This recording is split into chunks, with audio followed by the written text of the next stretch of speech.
lot, aren't you? Now, we're delighted to have Paul Smith here able to join us.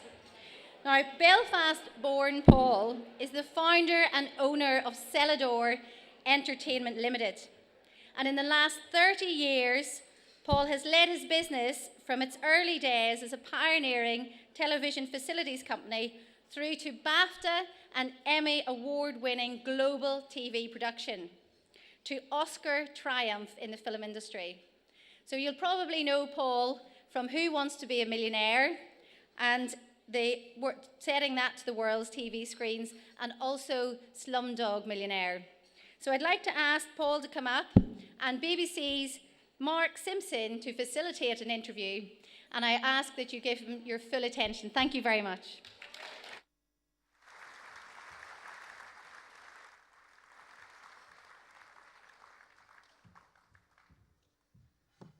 Good evening, everyone. Lovely to see so many people here tonight. Paul Smith, a pleasure to meet you, sir.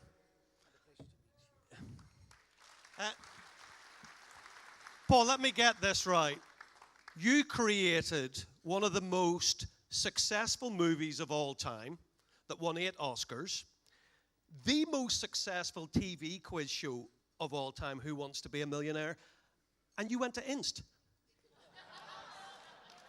You see, real talent comes from schools in Northern Ireland. Is it good to be home?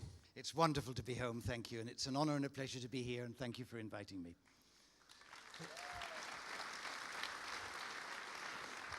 Shall I tell you, I thought the band was going to accompany us and we were going to do songs from a new album. Well, Paul, I was sitting beside someone who was at school with you at Inst, and they were telling me... God, I thought they were all dead. Most of them are, actually. And they were telling me that when you were growing up in the streets of Belfast in the 50s, 60s, anyway, you were a drummer. Is that right? You were a drummer. What lodge were you in?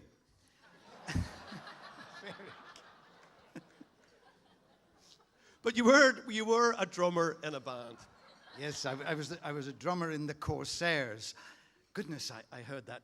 Absolute amazing, you know, everyone going so excited it's him and he looks so young still. And the first job was... None of you have ever heard of the Corsairs, have you? Be honest. Well, is it true that you supported Jerry Lee Lewis once? Yes, we did indeed. We backed him. That's not bad for your CV. Now, he's spoken about little else since. The CV's got a lot better, and we will come on to that. But I wanted to get a question from the audience. You'd be familiar with involving the audience. And believe it or not, I asked a politician.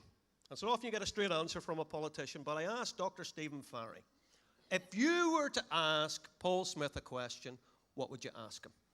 And he said, ask him if he was on Who Wants to Be a Millionaire, which friend would you phone? Well, of course, I would be disqualified for being on Who Wants to Be a Millionaire. You won't be surprised to learn, because if I was going on it, I'd make certain I knew all the answers before I appeared. Who would be my... Well, you see, you're actually allowed 5 phone friends. Really? Yeah. Do we want to go into any of this? Yeah, no, tell us. Tell us really? Some of the trade secrets. Well, the whole idea is that you're told to choose 5 people who can have different areas of expertise. So depending on the question, you can decide who it is you're going to call. So the way that you could possibly help me there would be giving me a question, and then I could tell you who I might call. Okay. The question is... God, you've really rehearsed which member of One Direction is from Mullingar in Ireland? Right. I think I'd call Simon Cowell. You're talking... We should have rehearsed this. We will move on to Who Wants to Be a Millionaire, but just tell us a little something about growing up in Belfast. Your first job, this is where you kind of got into the entertainment business, was as a projectionist at the old Grand Opera House. Yeah, I mean, the Opera House at the time was owned by the Rank Organisation, and it was a cinema. I mean, it originally started, of course, as a theatre, Victorian theatre, a beautiful building it is too.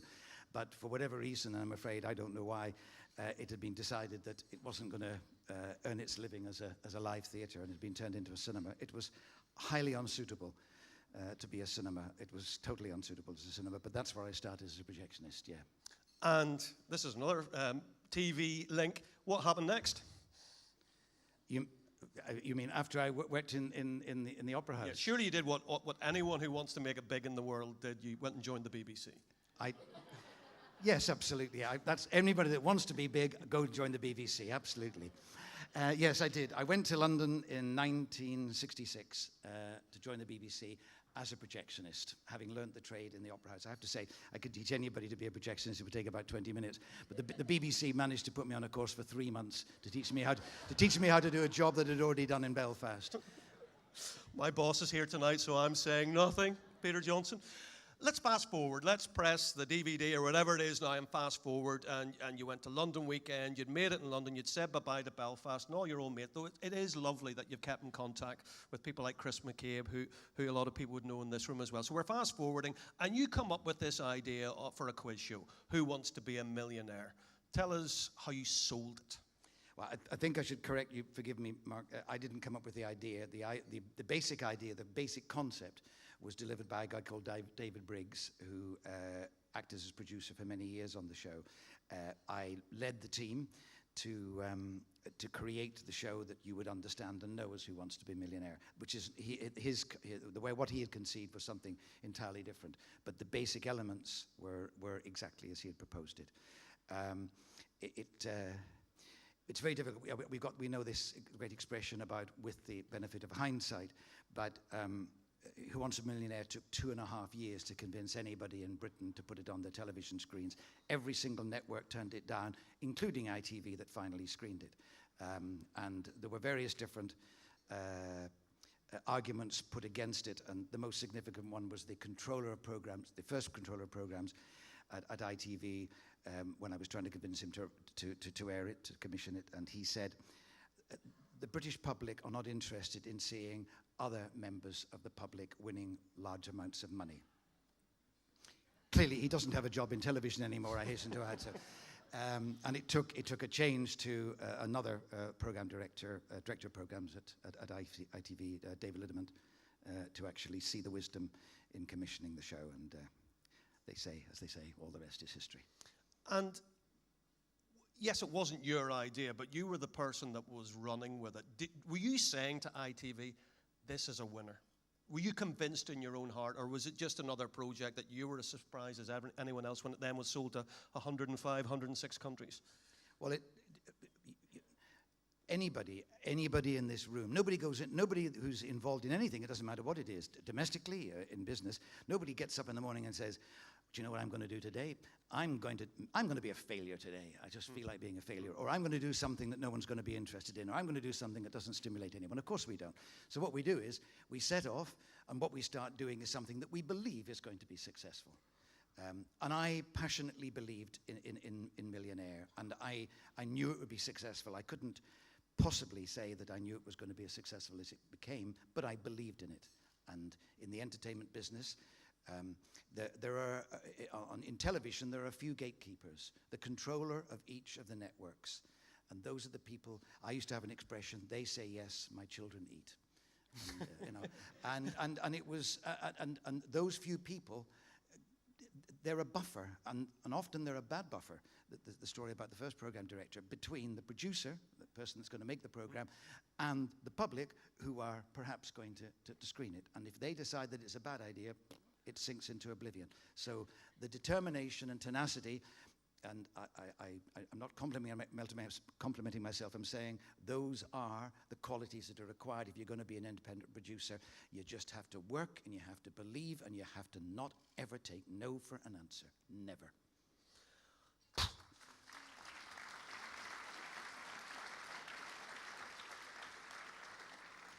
We have a lot of economists in the room tonight, and it's all right looking back in hindsight when we see that not that many people overall won £1 million, certainly without cheating. We'll come on to that as well. But all the controversial stuff. All the controversial. Trust me, I'm a journalist. But when this hadn't been tried on TV before, and you're selling this, how did you convince ITV that you're going to have this program, Who Wants to Be a Millionaire? You're going to have 2 or 3 people on every night. What happens if everybody wins? Are you going to bankrupt the network? Well, it's interesting you should bring that up, because that's exactly what the network thought. This is a story that in the entertainment business has been told many, many a time, and it is often attributed to me selling the idea to ITV. It wasn't the case. What happened was the idea had been sold, and then the accountants at ITV began to look at the economics of this show that had been commissioned. It was about to run for 10 shows in a row. They said to David Letterman, I just want to talk this through with you, David, if you can, a minute. We're going to have this show, and we're going to give it £1 million as the top prize. Yes, yeah. And we're going to give the guy the answer as well. Yes. And they said, yeah, we're going to bankrupt the network. And David was under great pressure, and he called me just a few weeks before the show was due to go on air, and he said, we've made a decision. I said, whoa, there's a first for a network executive. And I said, right, okay, what is it? And he said, we're a little bit worried about exposing you, Celador, and ITV to a huge loss of money on this show. And I said, right, you've nothing to worry about, but go on ahead and tell me.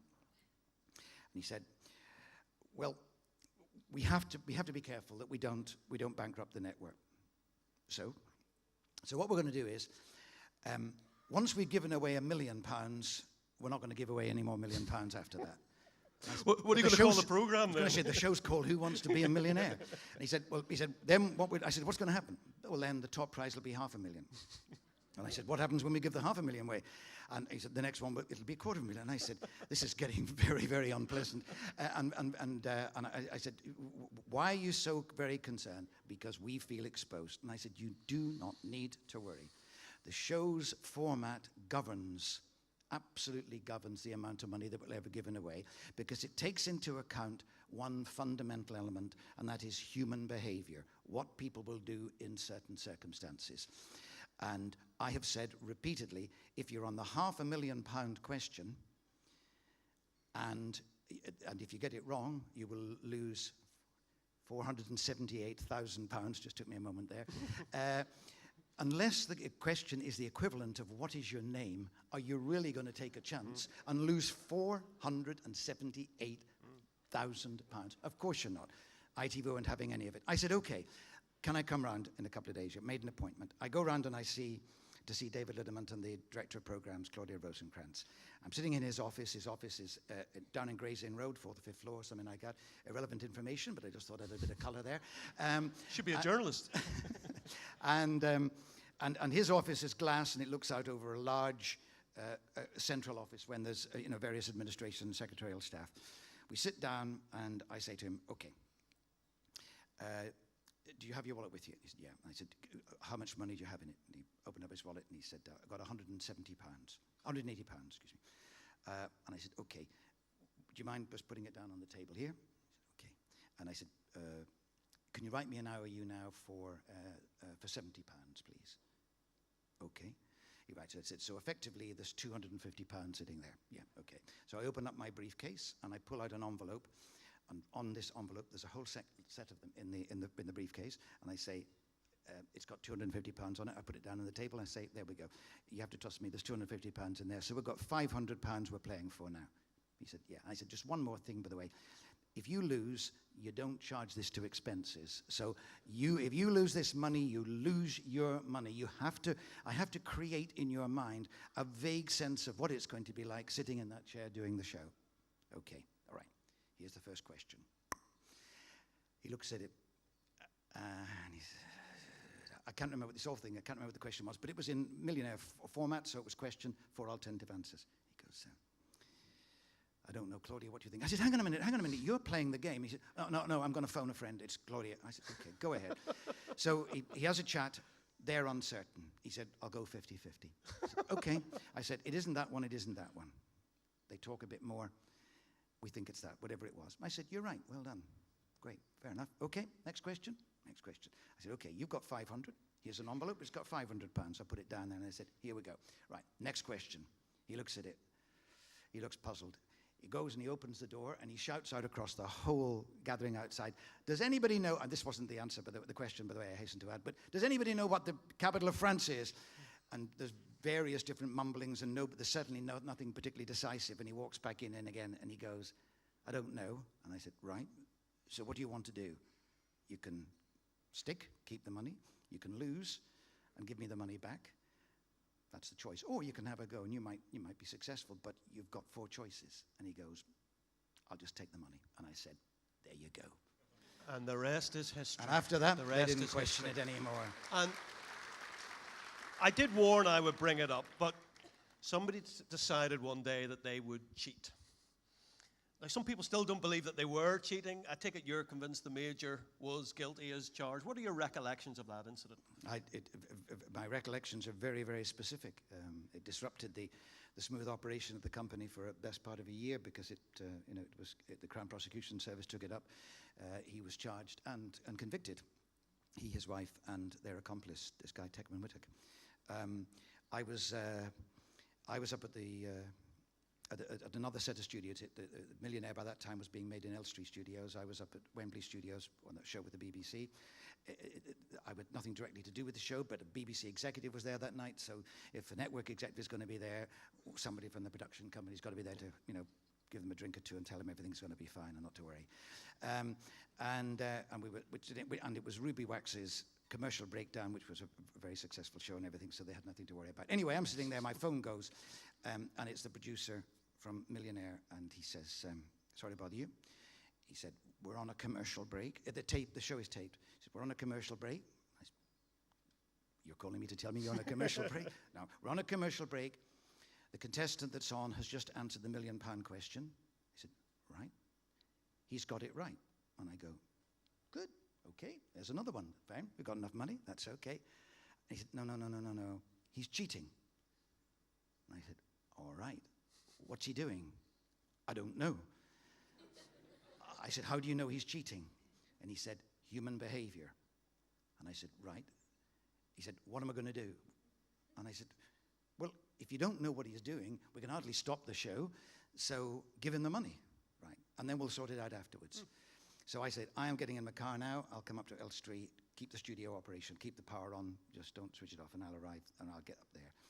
And I drove up. By that time, the show was over. It finished taped. Everybody was in the bar, probably all getting pissed out of their heads, who knows. But anyway, I go and sit down in the gallery, and the sound engineers and the video engineers put up, forgive me, I'm going to try not to be technical here at all, but what you would see on air, what you're seeing at the moment, if the guys do switch at all from, I think there's 2 cameras just covering this, that's called there you go, there's a switched feed, and it's cutting back and forth between cameras, and that's what goes to air on most television programs. If you're taping a show, you can have what's called an ISO camera, and that would mean that the output of each of the cameras is being recorded independently. It's very helpful for editing. And at the same time, everybody is on a radio mic, and the output of those radio mics are all being recorded.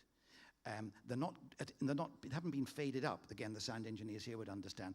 They are on what's called pre-fade. You can listen to them. You don't bother. It's irrelevant because they're not going to air, but you can. But we're recording the output for ease and simplicity, again, for editing. Okay, I just need a bit of background. We sit down. They start to play the tapes, and we watch all the tapes. And the sound engineer says to me, I'm going to lift the mic, the radio mic, that's sitting on this guy called Tekman Whittock, sitting in the audience, one of the fastest finger first contestants. And I said, fine. And he said, just follow this, just watch this.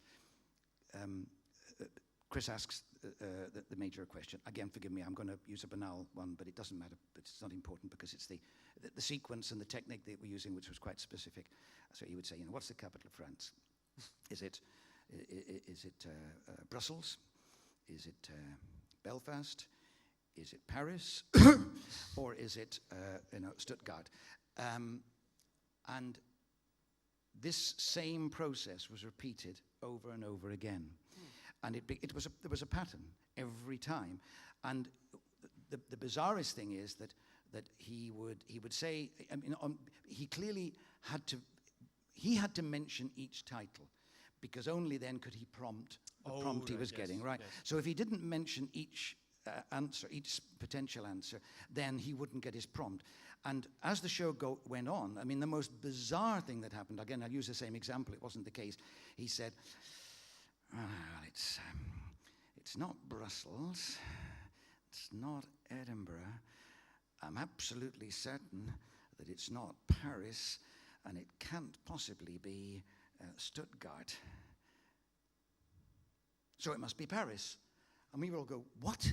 He just said it's categorically not Paris. Because of the cough. And he just waited for the cough. Yeah. And, you know, it became so evident whenever the faders were lifted up, and we watched the camera, we watched the output of the cameras, and his wife was sitting in the audience. She was on an ISO the whole time we recorded, and she didn't realize, and she's sitting in the audience, and she's looking up. There's a big monitor, a big screen in the studio, very like this.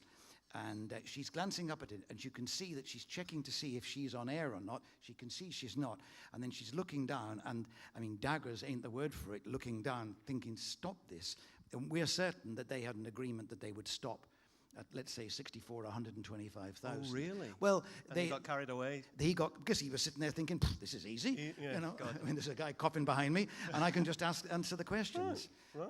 And so the next day, we spoke to the network. That we involved the lawyers, and it was decided to proceed with legal action against him. And you decide, well, now I've cracked TV, what about the movie business?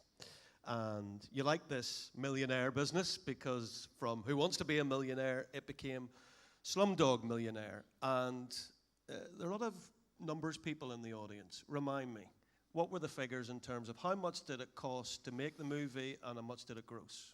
It cost $17 million to make, but I have to qualify before I give you how much it grossed, because grossing is what it makes at the consumer end. So at the cinema, or when you buy a DVD from Amazon or whatever you might do, then that goes to a distributor. In terms of a cinema, it goes to the exhibitor, then to the distributor, and then to the sales agent, perhaps, if there is one, which there often was, because we're a small company, we couldn't sell it, and then finally to us. Okay. Nonetheless, they're impressive figures. It cost $17 million to make, and it's grossed $500 million, so $500 million. So. Ka-ching. Ka-ching. And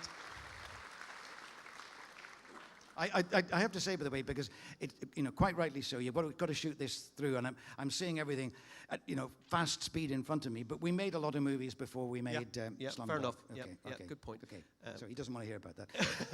That's fine. Short attention Of course, span, journalist. Yes, quite right. So, we know you're a man who doesn't take no for an answer. Julie's already told me that. But was it easy? Got to be careful there. Was it easy to sell this movie because it was so different?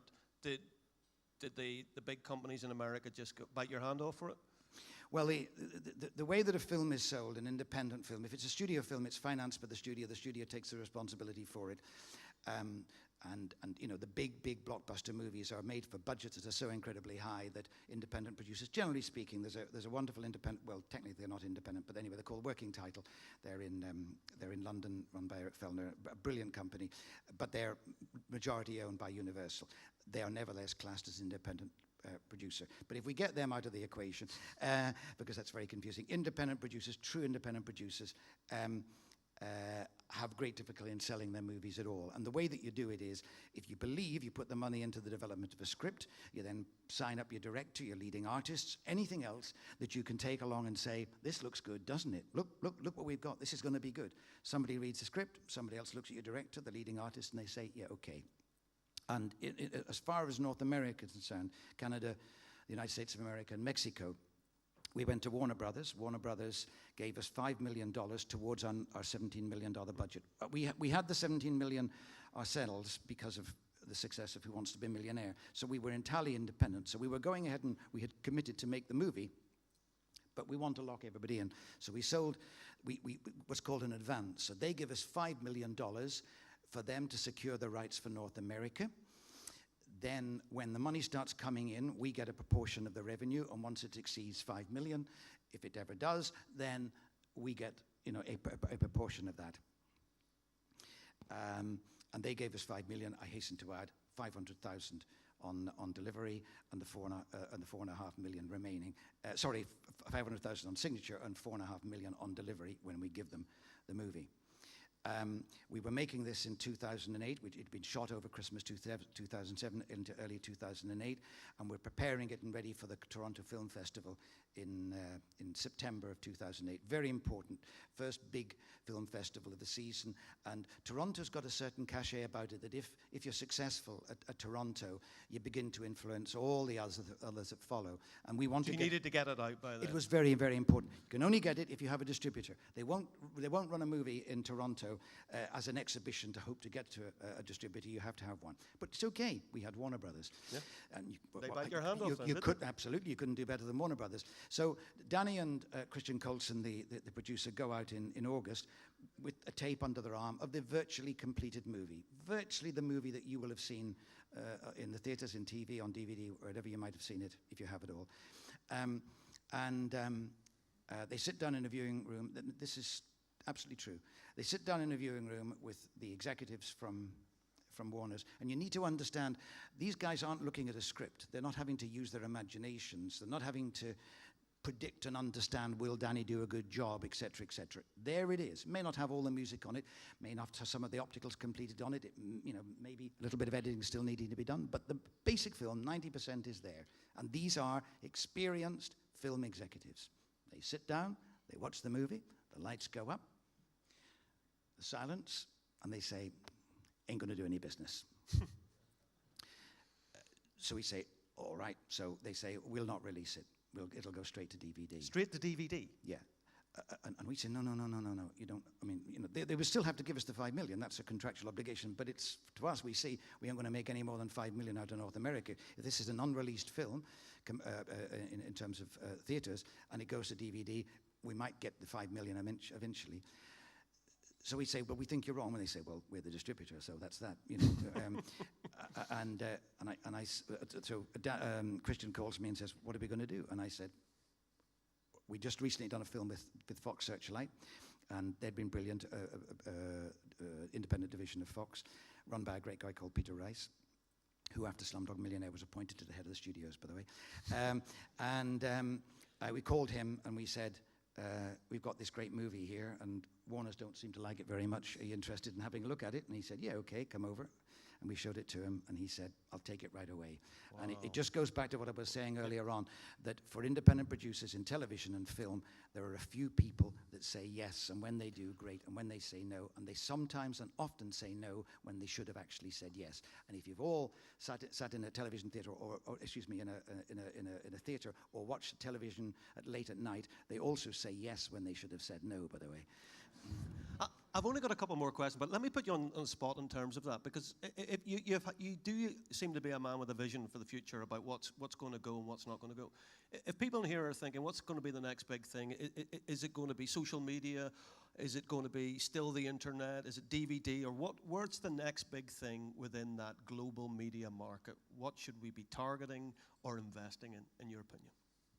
Well, there's not any real correlation between a Twitter or a Facebook or something like that than something which is a piece of scripted work. Something you might see on YouTube is often, generally speaking, it's amateurish or semi-professional and so on. So to compare the two is very difficult. But I will say one thing, and then if you wish, I'd go on. No matter what the delivery process might be, whether it be on television, whether it be digital, whether it be analog, whether it be in a theatre, whether it be by subscription, whether it be the very clever Netflix that just ran, what was the thank you very much, thank you. You stay with me for the next show, please. Do you want a job? And when they did House of Cards was fantastic. Netflix put the money up, and the first way that the consumer was able to take it was through subscribing to it and buying it from Netflix, and they could watch all 10 episodes or whatever it was. Do you know how many episodes there were? Was it 13? Thank you. This is wonderful. Everybody knows the answer. Ask the audience. And a wonderful new way of delivering programming with you, the consumer, deciding when you want to see it and how you want to see it. So I say this, and this is now when I come to the critical point. Nothing will ever replace an original idea, captivating idea, and the way that I define a successful television program, theatre show, or or film, and that is that it takes you on a journey that you cannot predict at the beginning, and that's what's compelling. I mean, and that you apply that. Just think about it. Apart from maybe songs of praise or something like that, apply it to almost anything you like, and it works. You know, that theory works. Where do you do your big thinking? Is it in the bath or Just driving? I haven't had a bath for years. Maybe I need one right away, actually. All over, I don't know. I believe that ideas for all creative people, and I'm sure there's many here. Okay. That it's in the ether. There's all the things that affect you. You're collecting them as you go along. You don't even know quite what their source is, you know. And you can't define and say, I don't know why I think this is a good idea. I don't know why it's suddenly come to me at this moment, but it does. Yeah. And I think, and forgive me, I know you want me to move on. No, no, it's okay. I can spot that you can. It's okay. Just give me 10 more seconds. Just but it's what is interesting is that process is critical. You know, Millionaire, we'll never know this. Nobody will ever know this. But Millionaire may not have worked 5 years before or 5 years afterwards. It captured a moment at that time. And I can't define that. And if you'll allow me just one moment, this is so important to make this point if you want to understand about the vagaries of the entertainment business. We have an expression, if you're doing a live show, not dissimilar to something like this, and I've no idea what we'll say in a minute, but, and I'm serious, what happens is, performer comes off stage, or after you finish taping a show, and there's just this expression, it's just, good audience tonight, or bad audience tonight, as if an audience is a single unit. And of course it's not. You're all individuals. Many of you, I assume, don't know each other. Some of you might have met tonight. You've all got different relationships. The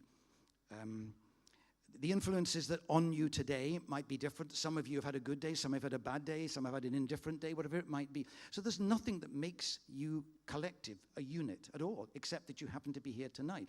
And when I was working with Jasper Carrott, and I was directing a show for him, a very straightforward show, and I sat and I watched his theatre shows, which our writers had scripted, and he was doing these shows around. I'm sorry I'm going on a bit. I told you I would. And he's doing this show night after night at the Theatre Royal, and I'm just there taking notes, just because I'm going to direct the show when it comes in for television the following week. And I'm watching the show, and Jasper doesn't have any ad-libs. There aren't such things. There are apparent ad-libs, but I'm telling you, they're all cleverly scripted, and they're just ready. He punches them out. He's not inspired, is what I mean. I don't mean this disrespectfully. He's a brilliant performer. But what happened was, I watched the first show on the first night, and the audience were falling around. And the second night, exactly the same theatre, exactly the same script, delivered exactly the same way, with exactly the same ad-libs, very average audience. And the reason why they say this is to go back and explain about the unpredictability of the entertainment business, and would Millionaire have worked 5 years before or 5 years afterwards? Nobody really can define what the public actually want, because if they could, there wouldn't be a failure in terms of movies or cinema, or television, or books, or theatre, or anything. And of course, there are definitely more failures than there are successes. And just because we're on a theme, you're on a roll, widen that out. Give us what's your favourite business tip? If somebody's starting off or somebody's run out of ideas, give us your favourite business tip. It's very straightforward. Tenacity. Don't ever give up. If you believe, stick at it. And don't listen to what anybody else says, because eventually someone will say yes. Okay, I have 2 more questions. I thought you said that was the last one. Ladies and gentlemen, welcome to Who Wants to Be a Millionaire. Our contestant from the Craiga Road in Belfast is Paul Smith. Paul, you're very welcome to the programme. Paul, I've just one question for you. You're a movie buff, and Slumdog Millionaire, I think you had something to do with that movie. I'm going to give you a choice of 4 movies. Your favourite movie of all time. I've done a little bit of research. Julie? Is your favourite movie of all time A, Pretty Woman, B, The Commitments, C, Brief Encounter, or D, Out of Africa? Oh, I'm with you. Oh, no, you spoiled it. You spoiled the show. Oh, sugar. Sorry, you say you want to ask the audience. Thanks, Paul. Okay, let's ask the audience. Hands up for Pretty Woman. A. No. Hands up for B, Commitments.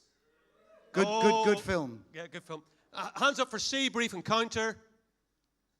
Hands up for D, Out of Africa. Oh. Right, we're going to go 50-50 with Commitments and Out of Africa. Paul, do you need to phone a friend, or are you going to give us your final answer? I think I'll go straight for my final answer. And I would say it was Out of Africa, yeah. Oh, we've just got one more question. We've got one more question. It's just a two-parter. Out of Africa or Slumdog Millionaire? I am so closely involved with Slumdog Millionaire, I couldn't possibly compare the two. So so I would still say Out of Africa. That doesn't mean that I think that Slumdog Millionaire is a bad movie, but it's in a completely different place in my mind. And final question. It's nearly Christmas, right? And my wife loves box sets, right? I don't know what box set to get her for Christmas. You know all about TV. What should I get her? What box set? Breaking Bad. Breaking Bad. On that note, ladies and gentlemen, he said to me, don't tell me what you're going to ask me. I promise this wasn't rehearsed. He's been a great sport. He's one of our greatest exports. Ladies and gentlemen, a big thank you to Mr. Paul Smith. Thank you very much. If I can